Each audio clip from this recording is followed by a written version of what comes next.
Hello, welcome to today's meeting of the Commonwealth Club's Health and Medicine Forum. I'm Mark Zitter, chair of the Zetema Project, a member of the club's board of governors, and your moderator for today. Presently, the Commonwealth Club has suspended all of its in-person programming for obvious reasons, but we are hosting a series of virtual events, including this one. You can learn all about them. Some of them are COVID related, some are not, at our website, www.commonwealthclub.org. We're very grateful to the support of our members and donors and hope that you'll support our wonderful nonprofit organization, the Commonwealth Club, by making a donation. You can do so online or you can text donate to 415-329-4231. We'll put that phone number up several times during the course of this program for your convenience.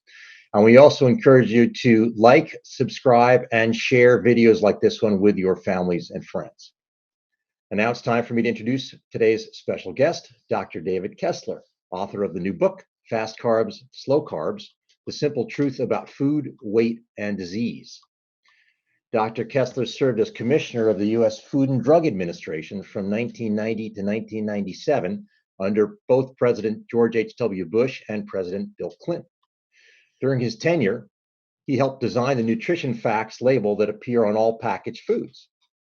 After leaving the agency, he served as the dean of the medical schools at both Yale and the University of California, San Francisco. In 2009, he published The End of Overeating, a book that investigated how processed food companies design products that have powerful effects on the brain that lead people to crave and consume them uncontrollably. He's a pediatrician by background and has published several recent New York Times op-eds on COVID-19. He also was named recently to Joe Biden's Public Health Advisory Committee. And today we'll talk both about diet and the pandemic. So welcome, Dr. David Kessler. Nice to have you with us. Thank you so much for having me. Let me start with this. As you mentioned in your book, more than 2/3 of Americans are either overweight or obese, and only an astonishingly low 12% of us are fully metabolically healthy. Those are stunning statistics and sound like a crisis worthy of writing a book about. But of course, there are many other diet books on the market, including one that you wrote yourself. So what do you hope that readers will take away from this book that's different? So, the question, it's a fascinating question, the way you phrased it. You think it's a diet book? It certainly talks about diet and health, obviously. So most of the time, the reason I just smiled when you said that, most diet books focus on weight. And the goal was to answer a very important question, and really was the role of diet and metabolic health and the health consequences. Now, weight is key, right? I mean, weight is central. As much as I would like to say you could be healthy at any weight, the fact is when you age, it sort of catches up and it has consequences. But I was very interested in understanding that statistic that you cited. Why are 87, 88% of us, why don't we meet, basic guidelines for not only weight, but blood pressure, blood lipids, blood glucose, and why are our bodies, in essence, in metabolic chaos? And what's driving that? And what's the relationship of the foods we're consuming to those diseases and the consequences of those diseases?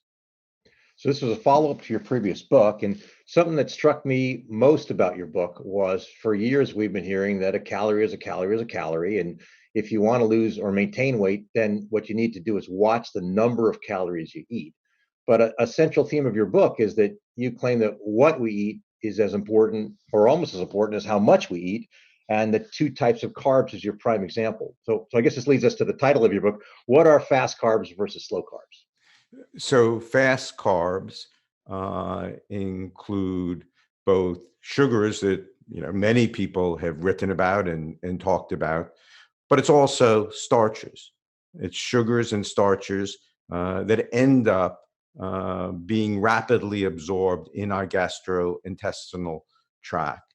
And for many people who are, have struggled with their weight or metabolically vulnerable, that though at rapid ingestion, that almost that endless flood, that streaming of this rapidly digestible glucose, because all that sugar and starch gets made into rapidly absorbable glucose. What's the consequence of that? That really was the central question. And those are fast carbs. So Yeah. it's all sugars, but it's also all starches that are rapidly absorbable.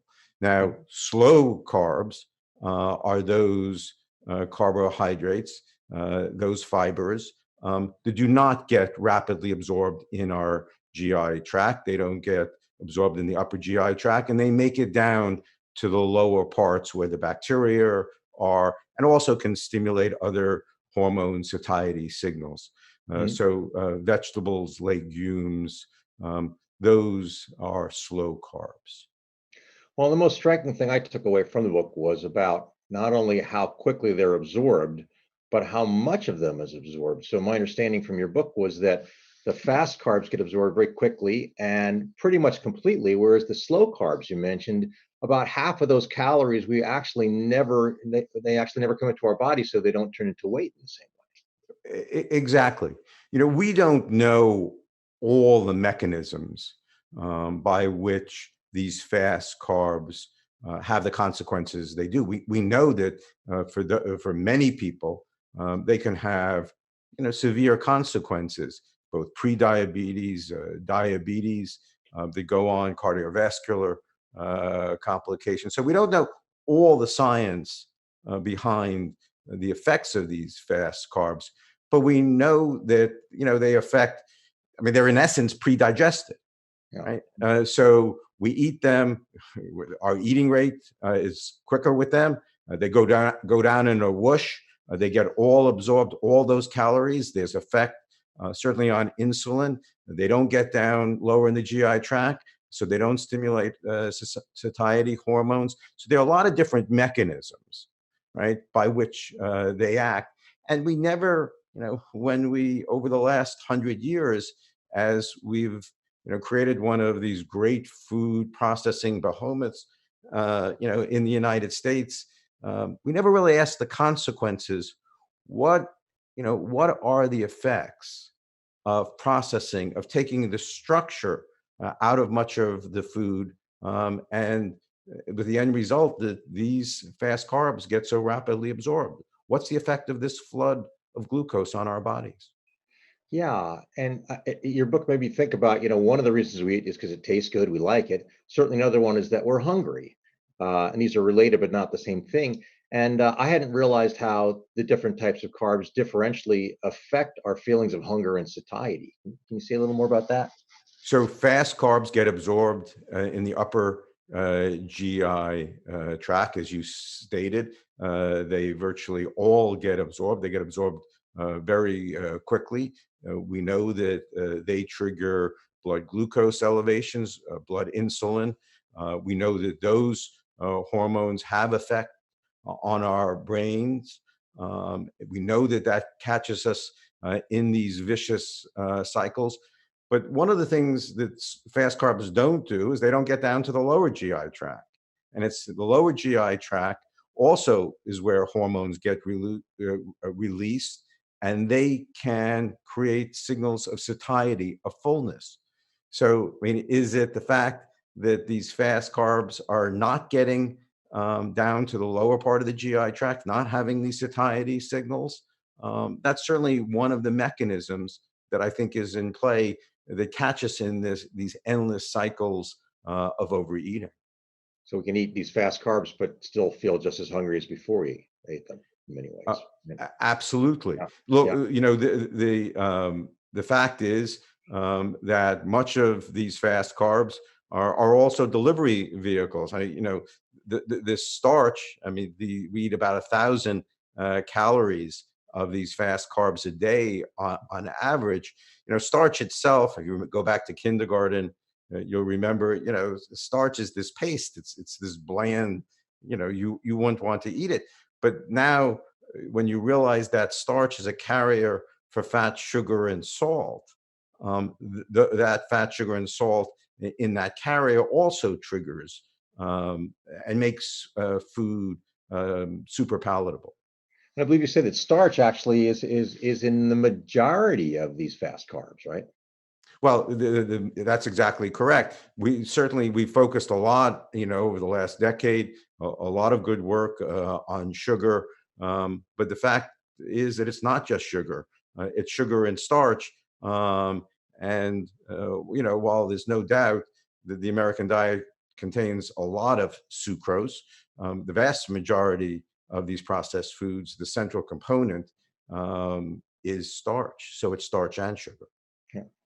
Now, I'm sure that part of the reason you focused on this topic is you're a doctor, you're a scientist, you're a former FDA head, but you've also been public about some of your own struggles with weight and diet. So tell us how those things informed or motivated you to write this book.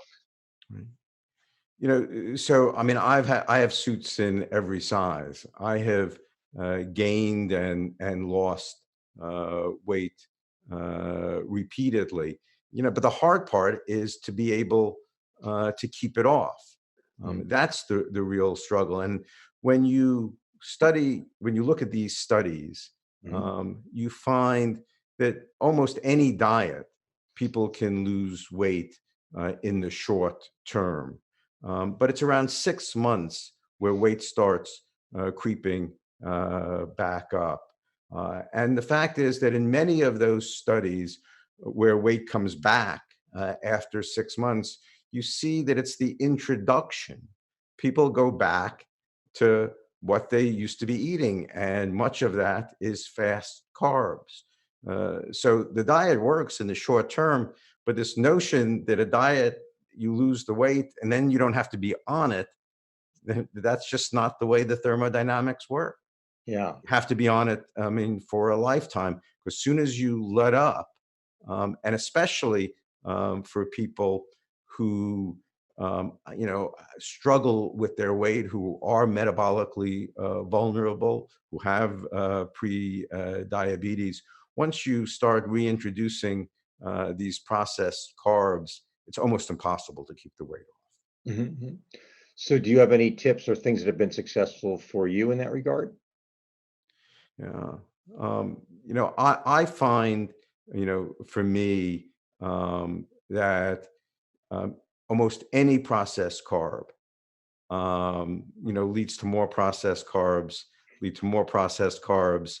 Um, and I want to be careful, Mark. I mean, this is, we're still a lot of stress out there. People, a lot of anxiety. People want comfort. And the fact is, these highly processed foods, they taste, great. I mean, you eat them. That starch is loaded with fat, sugar, and salt.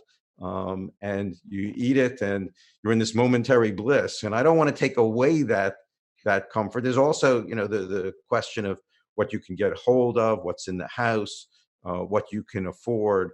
Um, but I think if you look from a health point of view, certainly, my goal is when this is over, when we can both come out of our houses, and once down the road there's a semblance of normality, whenever that is, I think we want to emerge, it would be nice to emerge healthier. And I don't know any diet that really is successful, that contains processed carbs. So, there's a lot of confusion out there. What's the best diet? Mhm, There is paleo. There is low fat. There is Mediterranean. There mhm. is keto. When you really look carefully, all of them recommend taking out these fast carbs. Yes, that's something they do have in common. So that's good. Let's get very tactical for a second. Which carbs should we eat more and less of? And as you answer, I want you to comment on two terms that I learned something from in your book about a little more about complex carbohydrates and whole wheat. Right? Both are very confusing and can be misleading. terms. Go back to the 1970s and 1980s and the recommendations of the various government agencies, right? Reduce total fat, Mhm. reduce saturated fat, reduce simple sugars. But then they said, increase total ingestion of complex carbohydrates. And no one distinguished when they used that term, right? And people did follow those recommendations. No one distinguished fast carbs from slow carbs. So I think we should get rid of that term complex carbohydrates and realize that it's starch and sugar, which can be rapidly absorbed and have consequences. Mhm. So give us an example of the foods we should definitely eat more of and eat less of. Uh, uh, there's, the slow carbs have, I mean, the key aspect of them is they have their structure is intact. I mean, it looks like food, right? I mean, and that's the key because even in those vegetables and legumes, I mean, there is some starch in it, but it's relatively modest. But the important part is I mean, in that whole food, that food has not been processed to the extent it's not undergone the both the temperature, the thermo and mechanical, the pummeling of that wheat that makes those uh, that starch, those grains, uh, so rapidly absorbed. So the key is to stay away from anything that is processed or certainly highly processed. Yeah, it's doing that pre-processing for us. Now, in this book, you take to task the food industry for promoting fast carbs that appeal to our taste buds and are cheap to produce, but they're often appallingly bad for our health. So, if you now were FDA commissioner, would you recommend regulating those companies differently? And if so, how? I'm not sure it's regulation that's key. I think the key is information, and be able to tell people what's really in the food. Mhm. I mean, I have a habit of walking up and down the supermarket aisles and picking up a package and looking, below that nutrition facts panel. There's that ingredient panel, and Mhm. you see what the first item is, and it sometimes says wheat or whole wheat, um, and became very interested in really looking into what's in that food, Mhm. what's in that box. I mean, is that wheat? I mean, or that whole wheat really whole wheat? Or in fact, is it been so highly processed? Yes, the bran and the germ may be added back, but the starch part is so rapidly processed. It's the equivalent of any refined sugar or starch. So you wouldn't do regulation, but maybe some more education. Would you change the nutrition labeling on foods? So I would certainly change the ingredient panel. I think that ingredient panel that lists in very fine print, which we didn't do when we Mhm. did the nutrition facts, that top part. Mhm. Um, I think we have to make that ingredient panel easier to use. When we did the nutrition facts panel, that box that has calories, total fat, sugar, carbohydrates, I think we did a good job with calories, with fat, with sugar, but I don't think we did a good job when we just said total carbohydrates, Mhm. because that really doesn't give people a sense that those total carbohydrates can be acting in essence like sugar. Would you recommend perhaps changing the nutrition guidelines, the dietary guidelines? I think there needs to be considerable thought about that. The Yeah. nutrition guidelines are written for um, the person who is metabolically healthy. Yeah. Right? And I think that the fact is that the vast majority of us don't fall into that ideal person with the physiology that they're writing those guidelines for. The Mm. fact is, I mean, the majority of us struggle with our weight, with blood lipids, with blood glucose, different uh, various of numbers of us have different issues. But the fact is, I think we need to be writing guidelines for not only the ideal physiology, but also for those who are most vulnerable. And I think um, allowing these fast carbs to be continue to be consumed in the quantities they're consumed for those who struggle with their weight, have problems with their blood sugar, um, I think that's a problem. So I think we have to recognize we have to protect those who are most vulnerable. And the fact is, that's most of us. Yeah, at this point. Well, it's always a challenge in public health. I know. First of all, for all of us know certain things we should do, and it's a lot easier to know those things than to do them. So there's that challenge. But along the way, for diet in particular, it seems like we've seen so much conflicting advice over time. It's hard for people to keep track. What have you found? What has been the most successful public health campaigns about diet that have really gotten people to understand something new in a way that's beneficial to them? Yeah, I think that's a key question. I think that the nutrition community, in some way, we've added to the confusion Mhm. because there's so many diets. Everybody has their parochial interest, and that's in part why I wrote the book. Mhm. I wanted to um, simplify recommendations and cut through the noise. And that's why, I came down to three things that I think most people can agree on. One is to limit the amount of these fast carbs. And I Mhm. think almost every nutritionist would agree with that. Two, we haven't discussed it, but to lower our LDL or our blood lipids, to try to get that as low as possible. Because I think there's a potential to wipe out atherosclerotic cardiovascular disease in our Mhm. lifetime. Mhm. And the third is for everyone to engage in moderate intensity exercise. Yeah, I think rather than talking about uh, all the differences and all the nuances and the fights between scientists, I think we have an obligation to play it straight and say, look, these are the things we can agree on, and that's why I did the book. Great, nice. We've got a few audience questions I want to address or have you address. One is about these are related, sort of artificial sweeteners, and related in terms of diet drinks, diet sodas. I know for a while people thought diet sodas are better because there's fewer calories, you don't have real sugar.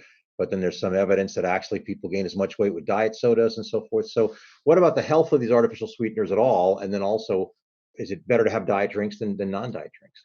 Yeah. That's a question that we've been asking for the last 3, 4 decades. Mhm. And there's not a clear answer to that.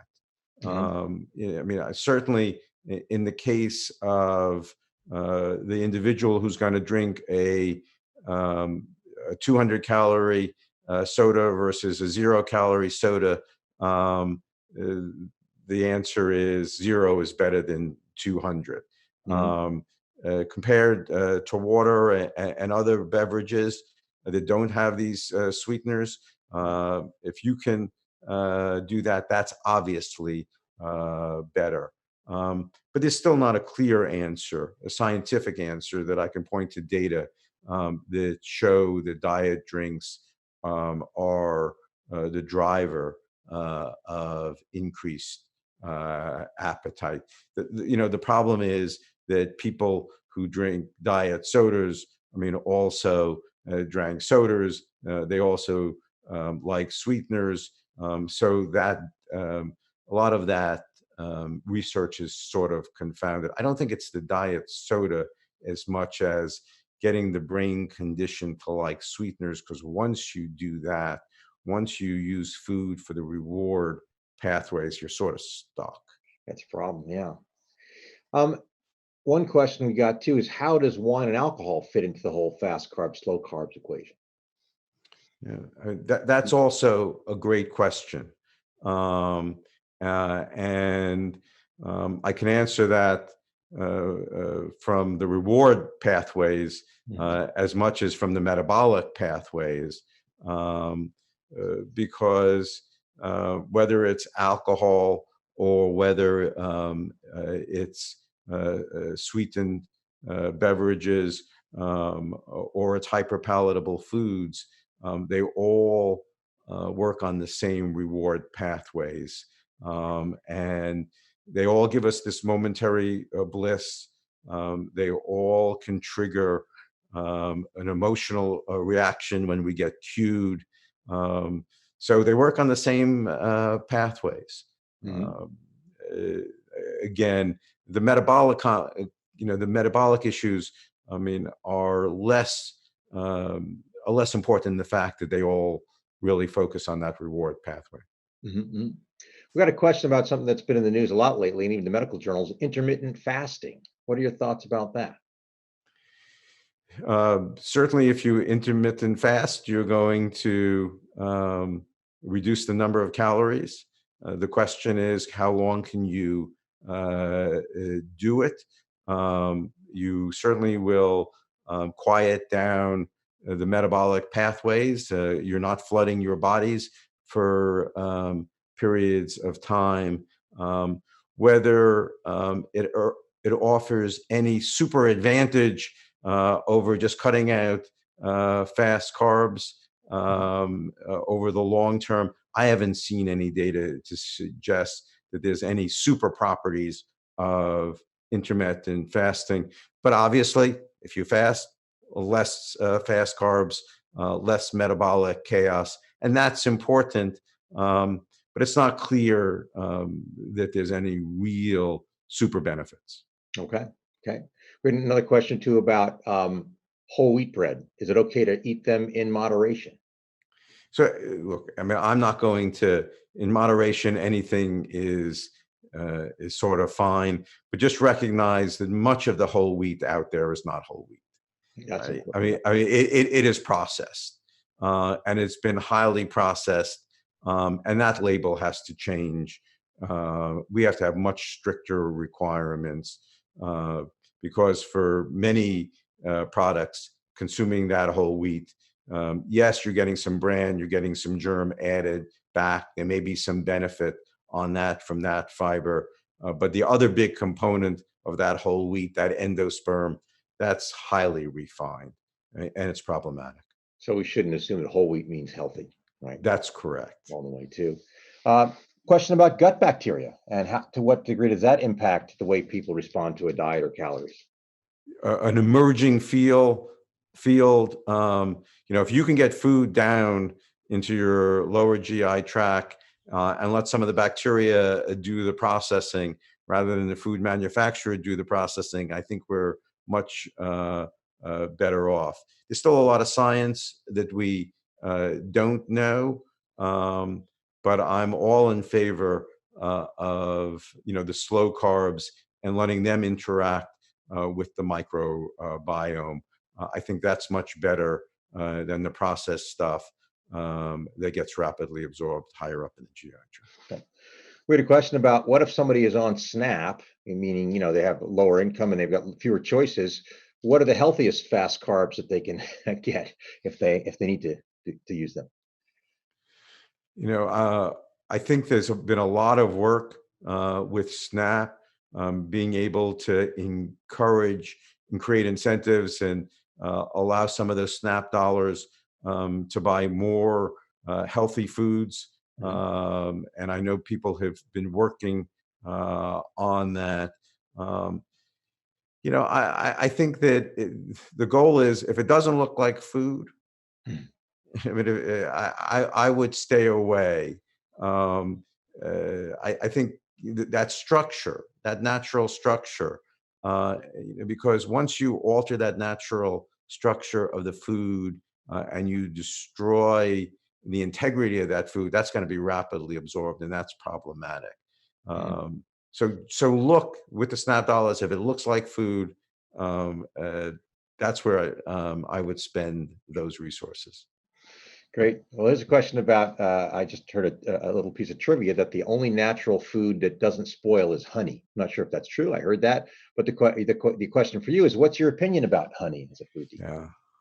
There it's sort of there are certainly cultures where honey is a large part of the diet. In certain um, areas where the there, but you see in those communities, there's more primitive, and a lot more fruits, a lot more vegetables, no processing, uh, and a lot more physical activity. I mean, Mhm. to me, if you're a marathon runner, if you're in that hunter gatherer mode, if you're expending a lot of energy, is honey going to be fine? Sure, because you're going to burn it all before you're going to store it. So I Mhm. don't think it is problematic. The real problem is about honey and these fast carbs uh, in an environment of plenty, of overabundance, of excess calories, of positive energy balance. Mhm. And I think that's where you run into problems. Understand. Well, because of your expertise and your role on Joe Biden's Public Health Advisory Committee, I know that our listeners want to hear your thoughts about the pandemic. So let's turn to that.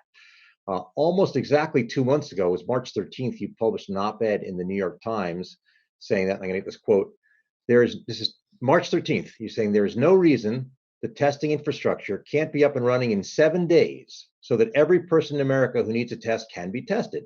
The president should demand it, unquote. Now, that infrastructure still isn't in place, obviously. Why not? I think that if you look at the numbers today, um, the numbers have gotten better. Right? I mean, there are a total of 8, 9 million tests totally, about 250,000 a day, um, but certainly not enough by anyone's standards. It was a question of taking responsibility Mhm. and accountability, and also, I think, of competence. I think the administration chose to leave it to others, and didn't take primary responsibility for getting up in place the systems necessary to do what the president said, which was for every American who wants a test, they can get a test. I mean, regrettably, that's not been the case. I think we're going to eventually get there. It's still going to take time, but we have lost very precious time. Look, the fact is that for every day, Mhm. for every week, right, that we let people were out there um, conducting business as usual, going around when that virus had a jump on us. Every day in March cost us dearly, and we didn't have the testing when we needed the testing. That's a problem. And now we're up to, you said 250 or 270,000. One Harvard paper said that we need to go up to 20 million. And the Trump administration says there's no way that's going to happen. Do you believe we need to get up to as high as 20 million? And where do you think we can reasonably get to in the near term? There's a new antigen test out. I think that will add millions more availability, certainly each week. So we will see the numbers go up significantly. Look, the problem is we have to identify the asymptomatic carriers. Mhm.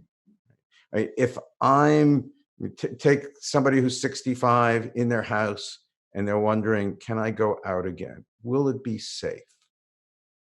I mean, that's the question people are asking. Mhm. And if you, I mean, the answer is, you could go out. If you have to know how much virus there is in your community.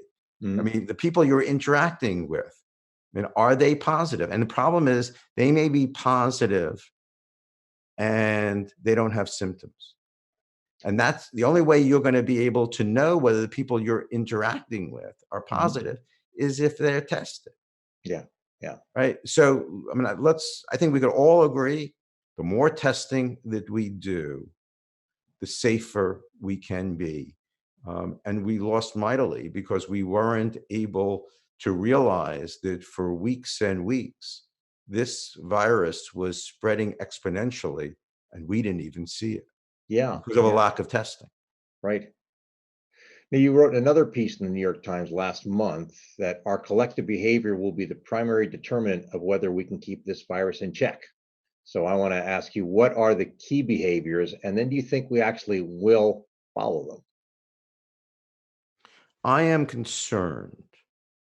Um, I am very concerned when I see the key tools that we have available to combat this virus now, in the absence of a vaccine, in the absence of monoclonal antibodies, in the absence of a prophylactic drug therapy. Um, all we have, really, are masks and social distancing and the ability to reduce our contacts. Look, this has reached the White House with all its testing. They're still having positive cases. That shows you the degree that this virus is still out there. It's transmitting. It's transmitting today.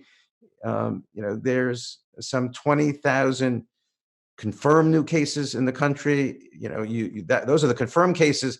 And if you just think about how many are out there that have not been confirmed, use some multiple, 5, 10, 20. There's still an enormous amount of virus out there.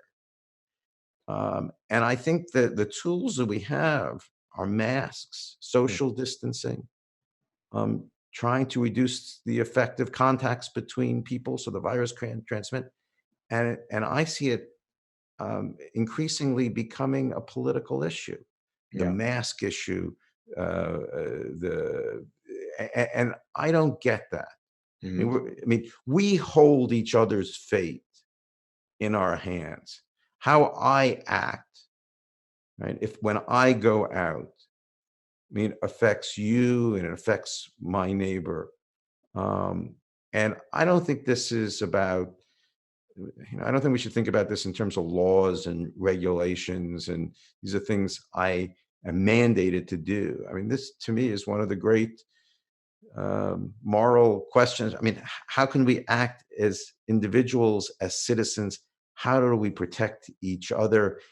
And I would hope that everybody can understand that that's what's at stake.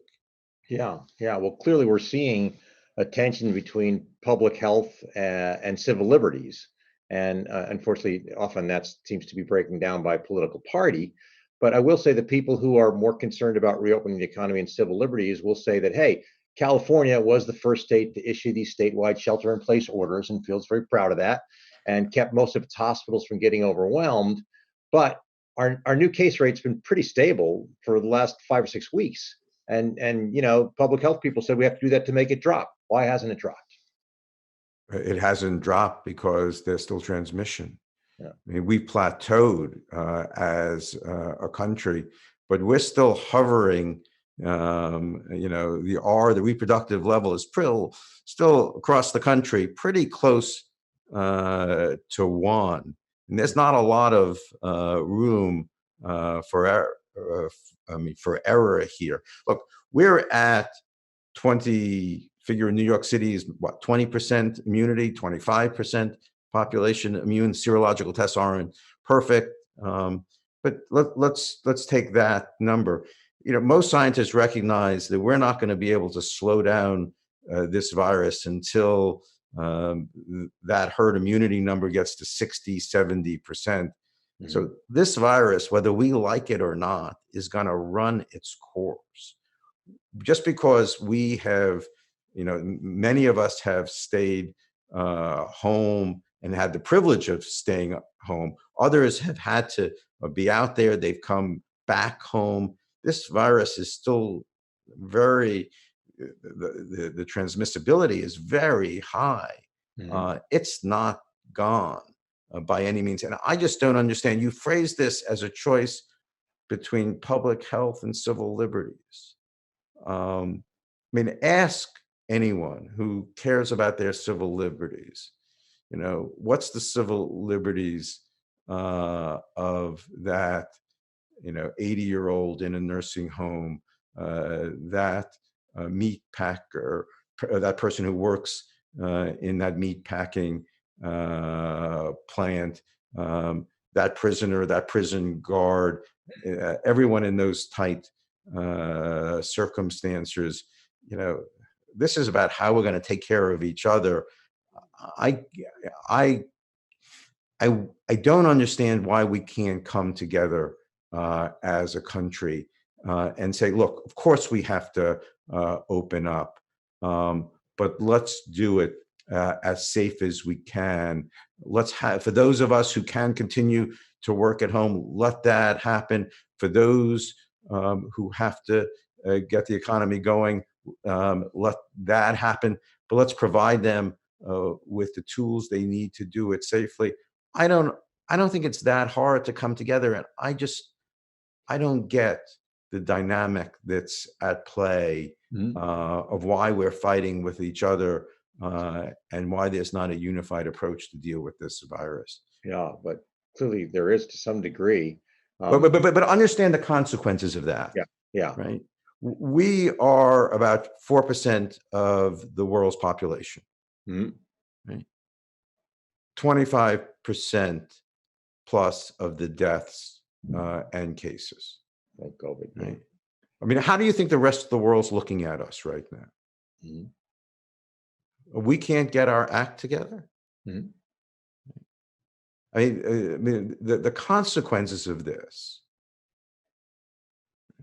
are enormous. How we act, how we deal with this virus, how successful we are, is going to be with us for not only 6 months or a year, but for years to come. America was always the place, American leadership was always a place that was able to certainly lead, coordinate on the vaccine side, on the drug side, the entire global public health community. And I think in some ways we're abrogating that responsibility. And if we don't get these numbers down, if we don't get off this plateau, right, and keep us off this plateau, we have another wave like this. We have a wave that's greater. We have multiple waves. Right? We're not going to be sitting here and having the luxury of having these debates of, I don't want to wear a mask. I want to wear a mask. Yeah. We got to keep each other safe. Well, yeah, yes. And you mentioned that New York has perhaps 20-25% immunity. Do you feel pretty strongly that those who've had the virus, have been infected, are immune afterwards? Immune for how long? What do we mean by immunity? There's no reason to doubt. The general assumption that is held for almost every other, virus is that the presence of neutralizing antibodies do confer some benefit. Now, how long they confer that benefit, how strong that benefit, that remains to be seen. But there's no reason to assume that immunity won't be there, at least to some extent. Still more questions to be answered. So we're hopeful that you can't catch COVID a second time, at least not very soon afterwards. Look, that's a key. Look, it's a key question, right? Not only for whether you can catch it a second time. That's not what that's certainly going through my head. The real question is a vaccine going to be effective? Mhm, mhm, I mean, because you have to make antibodies, but you got to make the right antibodies. We've seen in certain cases, we've seen back in the 70s with RSV, we've seen with dengue fever more recently, that sometimes you make antibodies to a vaccine and you can make the infection even worse in certain mhm, populations, mhm. right? I mean, so the basics of a vaccine, we got to be able to hope that neutralizing antibodies, or certainly a cell response, an immune response, along with those antibodies, are the immune factories in our bodies. The vaccine is going to work. We got to make sure. I mean, those antibodies and those immune cells have to work. Right, right. Um, One more question on this area is there seems to be a lot of different estimates of the percentage of Americans who have been infected, as well as what the death rate is from those infections. So a lot of controversies, even two orders of magnitude difference. What are your thoughts about that? So I can tell you, if you look at the New York numbers, I tried to calculate it yesterday. I got to a infection fatality rate of about zero point 0.8 to zero point 0.9. There's a Health Affairs article that came out about a week ago that had the infection fatality rate of 1.3. Mm, There's a meta-analysis where it comes out to 0.75. Take all those numbers together, and assume it's 0.7, 0.8%, we will get better data. That is compared to flu, which is zero point 0.1. There's no doubt that the lethality of COVID is several multiple fold greater than flu. Also, just back of the envelope, if we went for herd immunity and that took 75% of the population to get there, and we have a roughly 1%, 0.8% mortality rate, you're talking about maybe 1 million Americans who die. That's an awful lot of people. So herd It's immunity it, just it, it is all. I mean, this is all a race, yeah, right? yeah. Between keeping people safe until that time when we can get either convalescent plasma, monoclonal antibodies to give people the antibodies they need to prevent or to treat, or a vaccine. Look, we just have to keep these big waves from reoccurring. Yeah. Let's slow that down until we can get better therapies. What's key here, and there's progress. I mean, I see a way to take the lethality out of this virus. You saw positive results with remdesivir.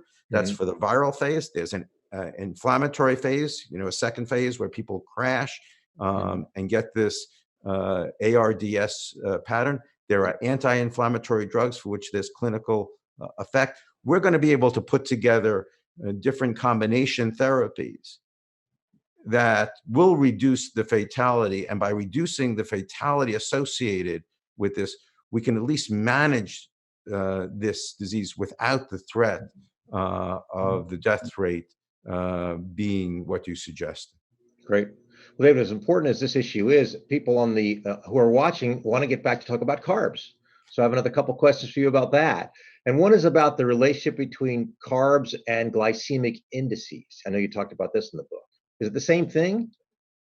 Yeah, so the glycemic index is one measure of carbohydrate rise in blood glucose.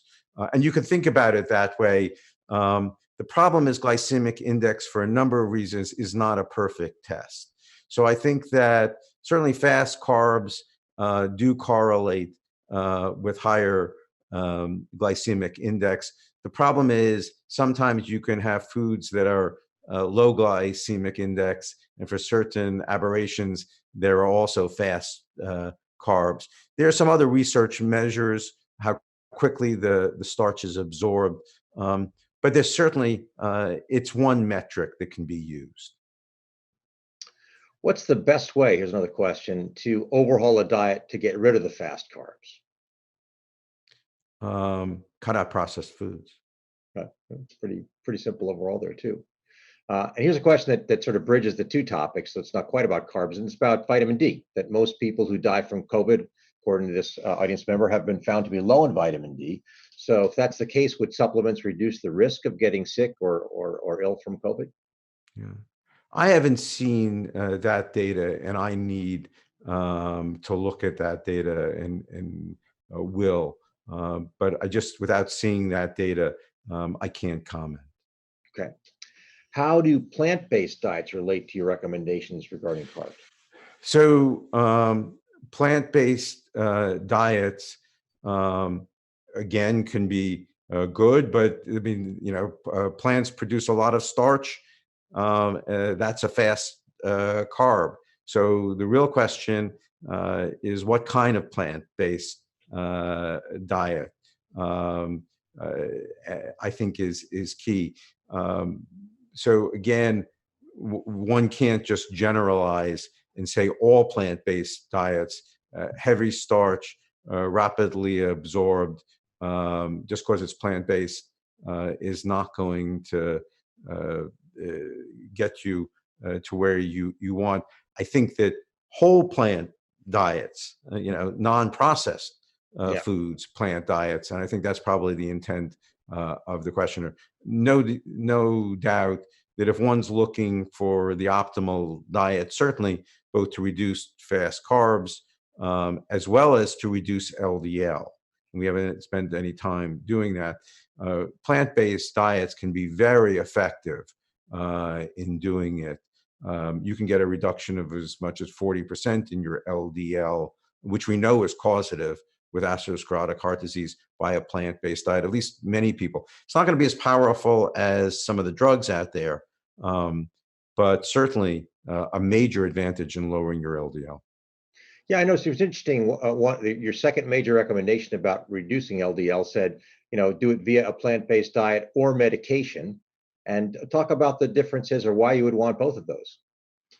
So no doubt that if we can get LDL down in this country, we now know that the number of LDL particles, let me be exact for the scientists who are listening, the number of LDL particles is causal, certainly on the causal chain, right? And if we can reduce on a population-wide basis everyone's LDL significantly, we can wipe out 70 to 80% of atherosclerotic cardiovascular disease. Mhm. We can have as big effect on our health as we had on tobacco if we can reduce that LDL.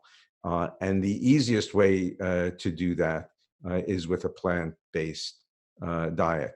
Now, drugs, you can get there, and in some ways you can get there faster and you can reduce your LDL stronger. But I didn't want to just focus on drugs. I mean, I think that would be a mistake.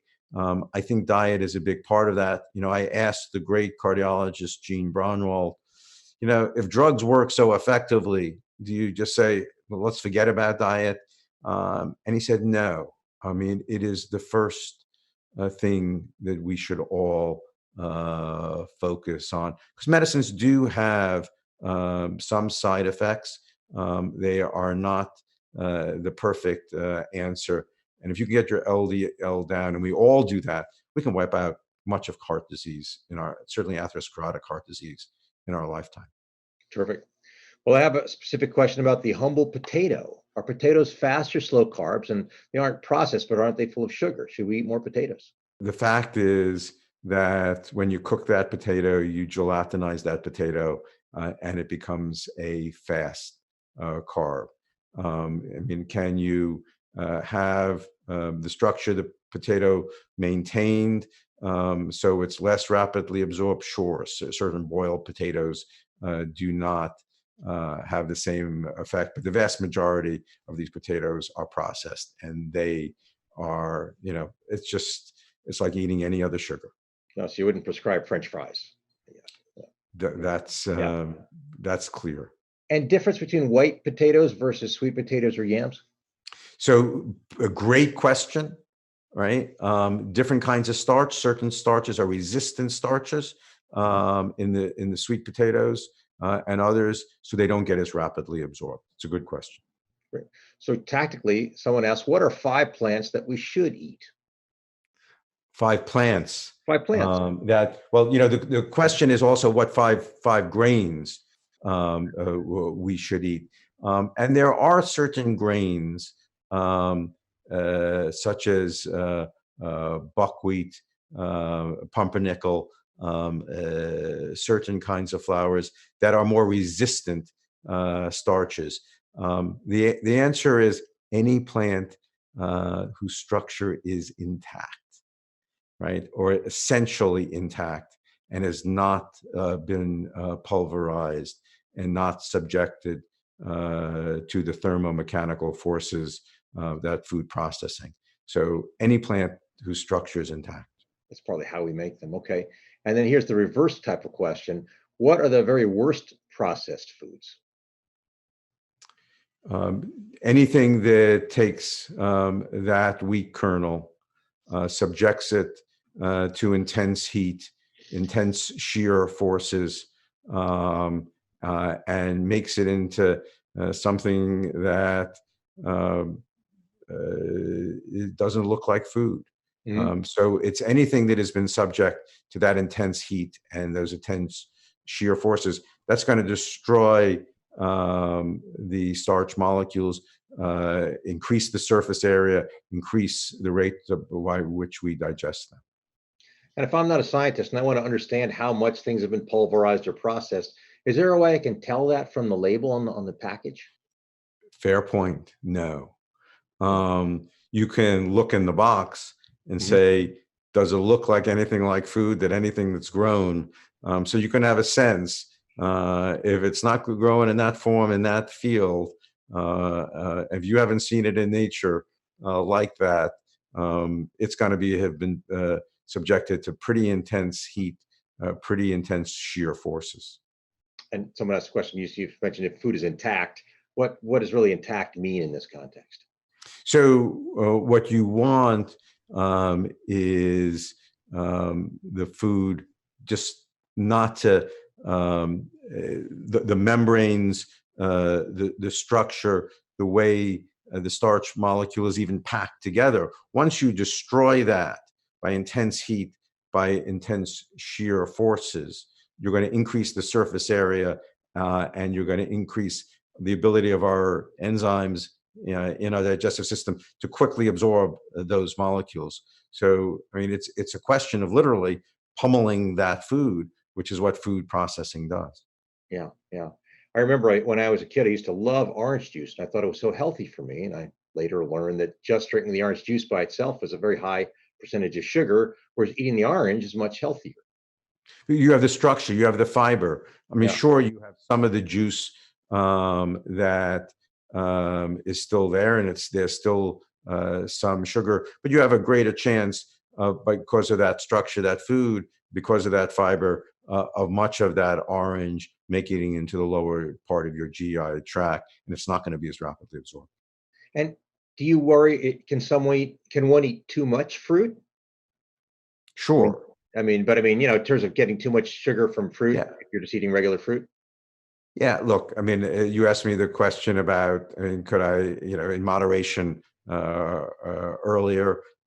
Absolutely. I think fruit there's no doubt that as long as that structure is intact, are there sugars in that fruit? Yes. But that doesn't concern me as much as when that fruit has been processed and it all has been transformed into a fast carb. Gotcha. Okay. Well, we are just getting to the end of our time, and we spent the majority of it on carbs. But I did want to give you a chance, since you didn't say everything you may have wanted to say on the pandemic, for one last question. And the question is this: what's the one piece of advice you would give the Trump administration about managing the pandemic at this point? Um, Let the scientists go out front, and let the politicians um, recede into the background. We're only going to get through this if we trust our public officials, because they, again, we talked earlier, this is not going to be, we're not going to get through this because of laws or regulations. We're going to get through this because we have the moral sense of we each are going to do what's right. And if people can galvanize that collective sense, and we all feel that we're being played straight, just give us the facts. The American people can handle the facts. We will get through this. It's the mixed messages, it's the spin, it's the promises that will never be fulfilled, that just is making this, as hard as this is, um, it's making this even more difficult. Okay, well, thank you for that. I want to give a big thank you to Dr. David Kessler, the author of the new book, Fast Carbs, Slow Carbs. We encourage you to order your copy today through your local independent store or at barnesandnoble.com. I also want to thank all of the visitors and viewers viewing us online. I want to remind you the club has a wide range of virtual programming, both COVID and non-COVID relating. Not that many more things on carbs, but some good content nonetheless. And if you enjoyed today's program, please consider supporting our organization, the oldest and largest public affairs forum in the country. You can donate online at www.commonwealthclub.org. At this point, I'll just say I am Mark Zitter. Now this meeting of the virtual Commonwealth Club is adjourned. Thank you.